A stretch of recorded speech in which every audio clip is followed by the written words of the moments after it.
Aloha friends, and welcome back to our Aloha Country Living channel. Today we just came on to say hello and let you know how we are doing, give you a little bit of an update, and also to hear from you. How have you been and how are you doing in your country living journey today? As usual, we're coming to you from beautiful rural Hawaii. Um, the sun is shining brightly, even though we're in the shade. The sky is bright, and we apologize if we're wincing or looking away just a bit, but we're thankful for some beautiful weather. Despite all the unsettling events we hear going on around the cities of this nation and the world, life in the countryside is going on not too different than at any other time. Despite lockdowns and shutdowns of various kinds, we experience a degree of freedom here in the countryside that is not afforded most other places. And even though, just like most people, we may not be able to go out as often as we would like to, it has been so nice to be able to just come out into the nature, take hikes and walks around the fields here and orchards, and get the sunshine, get the fresh air, and feel at peace. Another reason why our lives haven't really been changed by this troublesome time is because I'm usually at home with children, homeschooling them, and so for me and the children, things haven't changed much at all, as well as Ryan going to work every day since he works at the hospital and he's deemed to be an essential worker now. So things are really not very different. I guess the point of what we're saying is that this lifestyle that God has designed for us and that He has asked us to pursue, a life away from the hustle and bustle of the city, a life in the countryside where we grow our own provisions, where we can produce our own power and have our own sources of water, etc. This life is a resilient life. This is the opposite of a life in the city, which is, to be quite clear, it's just fragile. And life out here is natural and resilient. We would just like to take this opportunity to encourage those of you who haven't yet made the transition to begin that faith journey with God and moving your family into the country. Yes, take this time while you're home, while you have some extra time possibly, to look at the world, look at the signs, and see what you can learn and what you should do at this time.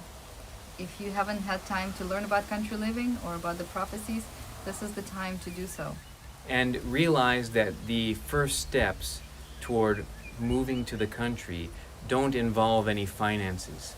You can look at your situation, you can realize that it's not ideal, that you're not equipped to make all the purchases that you might need to make, but it doesn't actually need money at this point. What you need to begin with is you need time, and you need examine what the Spirit of Prophecy has to say on the subject. Examine the biblical prophecies. Realize the times that we're living in. Then make a decision to obey. Make a decision to follow God's instruction to, no matter what it takes, to get your family to a safer location, safer physically, mentally, spiritually. And then, after you've made that decision, begin to use whatever you have. I think of the story of Moses, where Moses was doubting God's call, and God said to Moses, "What is that in your hand?" And I would say to you the same thing. What is that in your hand? You have the internet. You probably have a computer or a smartphone. You have some books on your shelf. Or if not, you have access to books online. Why not use this opportunity to familiarize yourself with country living, to familiarize yourself with what would it be like to have a home that was powered by the sun, to have water that was a resilient source from your own home, whether that be a well, or whether that be rainwater harvesting, or whether that be something that you get from a stream. What would it be like to grow your own food? What would you grow? What grows in your area? Where should you relocate? There are many things that require time and prayer and study to determine the next steps. And also, even though you may be in the city or in towns, you can still start planting things. Plant things in pots on your balconies. Learn from books or internet how to grow certain things. When we felt the call to move to the country, it came at a rather unwelcome time. We weren't especially receptive to it, but when God's Spirit persisted in speaking to us, we were studying on the campus of Southern Adventist University. We had a second floor apartment with a small balcony, and we determined not only that we would obey, but that we would we didn't know what the next steps were, and we needed God to show us, but while we had time, which ended up being months, we determined to use that time effectively for preparation, spiritual preparation, mental preparation, physical preparation in the form of like saving up money. We began to plant things out on our windowsills, on our balcony, read books, buy books, watch videos online, and to prepare. We grew up in, relatively urban/suburban environments where a lot of these things didn't come natural to us. We had to learn these skills, and that can all be done free of charge. This is also the time to maybe look at your possessions and see if you can downsize, because it will be a lot easier for you to move, especially if you have to move quickly, if you found a deal or something, to move quicker if you have less possessions. As we were just reviewing these thoughts with you, a sentence from the Spirit of Prophecy came to my mind, and that sentence was, God will reveal from point to point what to do next. I'm going to read you a quotation here from Country Living, page 6, speaking of the experience of Lot. And it says here, the same voice that warned Lot to leave Sodom bids us, come out from among them and be ye separate, and touch not the unclean. Those who obey this warning will find a refuge. Let every man be wide awake and try to save his family. Let him gird himself or prepare himself for the work. There's that preparation we were talking about. Listen to the next sentence. God will reveal from point to point what to do next. We hear the call, the warning message, come out. And then there is every man must be wide awake to try to save his family. We prepare ourselves, and then the next step is God will reveal from point to point what to do next. Don't expect that revelation to come unless you have followed the previous steps. Yes, and as Ellen White says, as the light given to us, when we obey it, God shines more light on other areas. So it's the same way. As we obey and do what we can, what's in our hand, what's around us, do the preparation part, then we ask God and He reveals us the next step and the next step. And a lot of times, it will not be so simple. A lot of times, God will wait till the last minute or till to put you in certain situations where He will make a miracle. And He'll open a way where there is no way. So don't be discouraged and don't say you can't leave the city because I don't have money, I don't have opportunities, I don't have anybody to help me, or any other excuses that you might have. God will, and He wants to make a miracle in your life. Yeah, that makes me think of another quotation which I'd like to share from Christ Object Lessons, page 146. In relation to this topic, trying to understand, trying to have wisdom to know what is the right move, what shall I do, where shall I gain the skills and the resources and the money, I was thinking of this quote. It says here, you need not go to the ends of the earth for wisdom, for God is near. It is not the capabilities you now possess or ever will have that will give you success. It is that which the Lord can do for you. Amen. We need to have far less confidence in what man can do and far more confidence in what God can do for every believing soul. He longs to have you reach after Him by faith. He longs to have you expect great things from Him. He longs to give you understanding in temporal as well as spiritual matters. Right? At this moment, we're talking about temporal matters. He longs to give you understanding in temporal matters as well as in spiritual matters. He can sharpen the intellect. He can give you tact and skill. Put your talents to work. Ask God for wisdom, and it will be given you. Yes, and I wanted to mention that country living is not just temporal, it is also a spiritual experience that you need to have. It's not just, oh, we want to run to the hills to, save ourselves. It's actually to prepare yourself for that crisis, to prepare your character, for God to work on you, to save your household, to save your children, to prepare your children for God's kingdom. I would like to also mention that a lot of us focus on our role in the end of time in ministering to others, whether that be through evangelism, spreading the last day message, whether that be medical missionary work, attending to the sick and ill and the wounded in those last days. And I would just like to leave you with a thought here to consider, and that is, how are you supposed to carry on the work of evangelism? How are you supposed to be attending to the sick? How are you supposed to be providing food to the needy if you yourself are in the line at the soup kitchen? If you yourself have nothing to offer? Aren't you going to need electricity to carry on your ministry? Aren't you going to need some water to carry on your ministry? Aren't you going to need some food to prepare for others or for your own evangelistic team? Absolutely. And where is that food going to come from?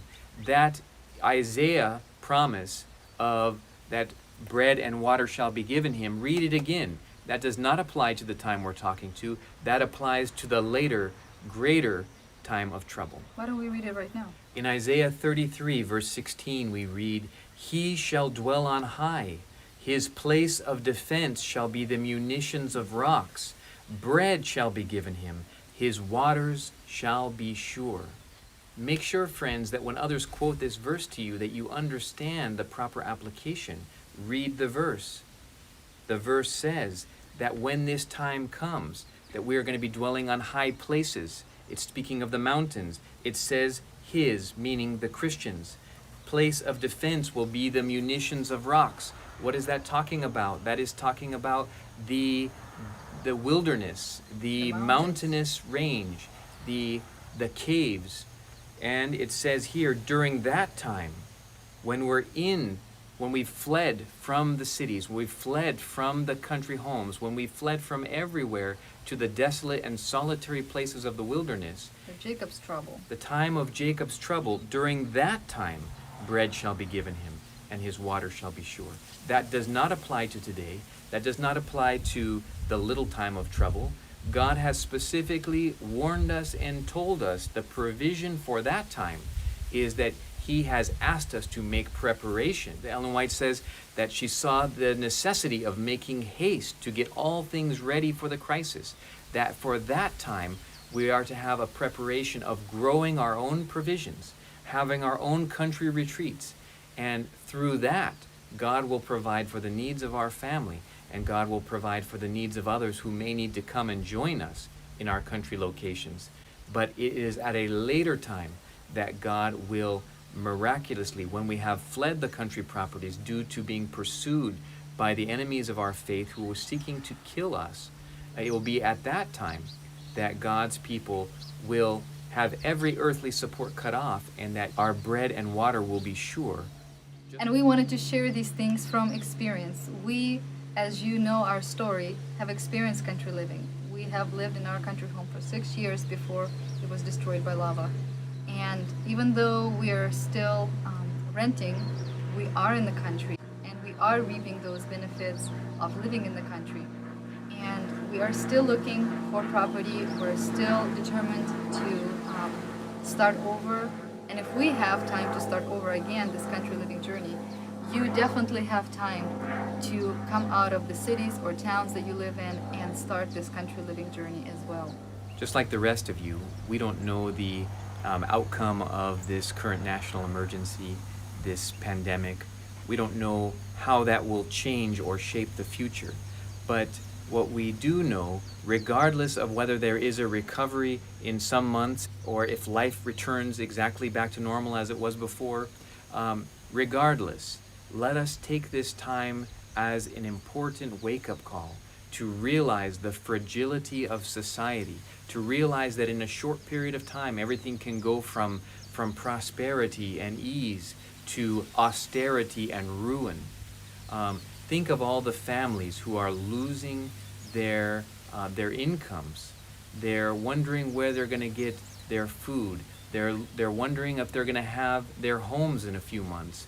Think about all those people, and let us learn the lesson that we need to make preparation so that we can be resilient, whether that be in the form of having an emergency fund so that in the future when you lose a job or who knows what may happen, get sick, that you have months of income lined up so that you can provide for the essential needs of your family. Country living, having skills to know how to grow your own food so that when trouble comes, you can actually do that and not rely upon the supermarket. Here in Hawaii, it's estimated that 91% of all food consumed on this island is brought in. There is no need for that. We are dependent. We have cultivated dependence. But we, as individuals, can choose to do something different. There's nothing we can do about necessarily fixing all the problems of the world, but we can plan and prepare to put our family in a more solid position. Right now, I'm fortunate in the sense that I have work. If I did not, if I had lost my job, if I had been furloughed, if I'm furloughed in the future, guess what? My family is going to have everything it needs because we live below our means, meaning that we spend much less than we take in. And so there is a preparation. We're like ants preparing for the winter, as opposed to the grasshopper who plays and fiddles through the summer. Who is going to be prepared when the stress comes, when the trials come, when the trouble comes? Will it be the ant or the grasshopper? Friends, we all can be ants. Whether you can save $100 a month or $1,000 or $10,000, regardless, you can make preparation. You can make sure that your cupboard doesn't have 1 week's supply of food, rather it has 1 month's supply of food. There is something that all of us can do, however small, and whatever that is what we must do. And there may be some of you watching who say, I don't have much money. We hardly make, living from one end of the month to the other. But you can still prepare yourself and still do country living wherever you are right now. Maybe you are not in a very remote place, but you're, kind of out of the town and you live where you have a little bit of land. Use that land. Use whatever you have next to you, whatever you have in your hands. So there should be no excuses, whether you live in America and you have abundance of things, or whether you live in a different country and you say it's impossible for us to do country living. Nothing is impossible with God. Yes. And if God asked you to do it and He called you to do it, He will make a way. Don't let me hear anybody say that it's impossible. Because what you're doing is you're claiming that God is unjust and that He is asking of you something that cannot be done. Yes. And that is not who God is. There is much that we find in the Bible that people are presented with that appears impossible, but God makes a way, and He often requires something on their part to open that way.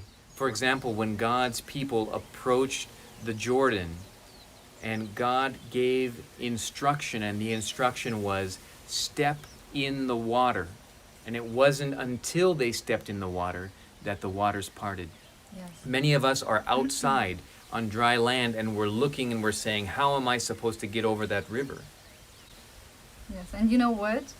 In my experience and experience of other people, God seemed to really like to make things impossible or seem to look impossible before he opens the way. And you know why? Because he wants us to grow our faith.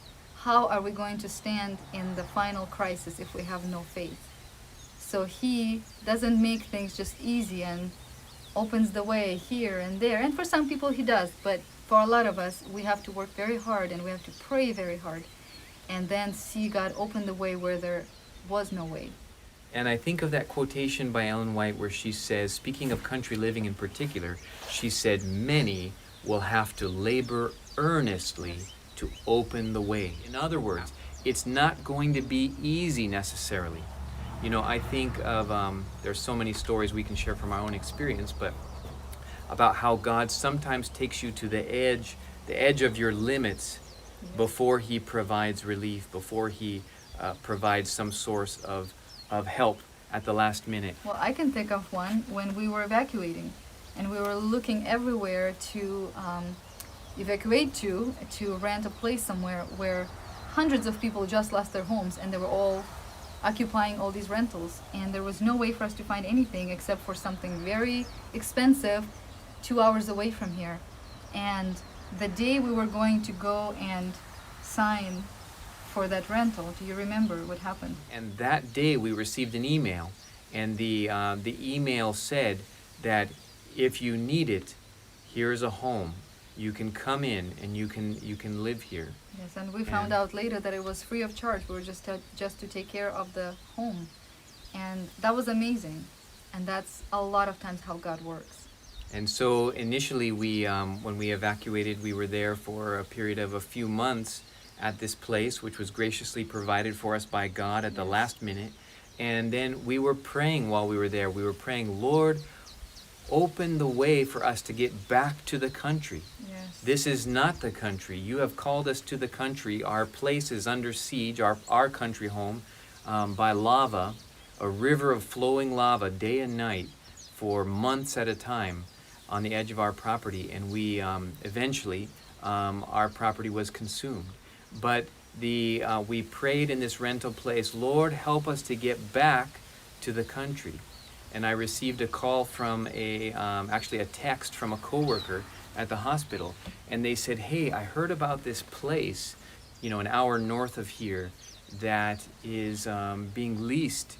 Maybe you should take a look. And I, sort of thanked them and brushed it off. I didn't see any virtue in pursuing that. And so then they said to me again, hey, have you checked in on that place?